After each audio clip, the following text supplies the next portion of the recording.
12 मे 1666 या दिवशी शिवाजीराजांची आणि औरंगजेबाची नजरभेट झाली आग्र्याच्या दरबारात, आग्र्याच्या किल्ल्यात. दरबारात काय झालं मी तुम्हाला सगळ्यांना माहिती आहे.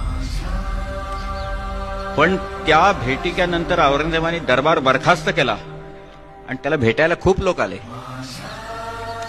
जिला सुरतेचं उत्पन्न लावून दिलेलं होतं ती औरंगजेबाची बहीण, सगळ्यात थोरली बहीण, तिचं नाव जहांआरा.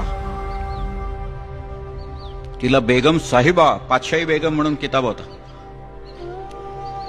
औरंगजेबाचा वजीर होता, त्याचं नाव जाफर खान. औरंगजेबाचा मीर बक्ष होता, त्याचं नाव मोहम्मद अमीन खान.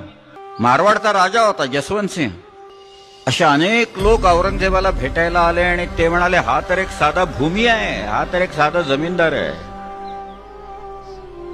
आणि या जमीनदारांनी भर त्या दरबारात मुघलांचा एवढा मोठा अपमान केलेला आहे, तर तुम्ही याला कठोरात कठोर शासन करा, म्हणजे मारा, शिवाजी राजांना ठार मारा असं सांगायला आहे.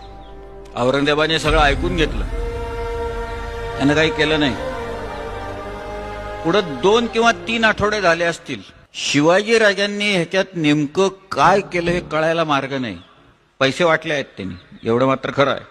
परंतु नेमकं त्यांनी कशाचा प्रभाव पाडला याचं कारण पुढचं जे पत्र आहे 7 जूनचं, त्याच्यात परकालदास म्हणतो की 12 मेला शिवाजी राजांना मारा असं म्हणणारे हे सगळे लोक, मारवाडचा राजा सोडला तर औरंगजेबाच्या बहिणी सकट शिवाजी राजांना मारू नका असं म्हणत ते त्यांचे मित्र झालेले आहेत, अनुकूल झालेले आहेत.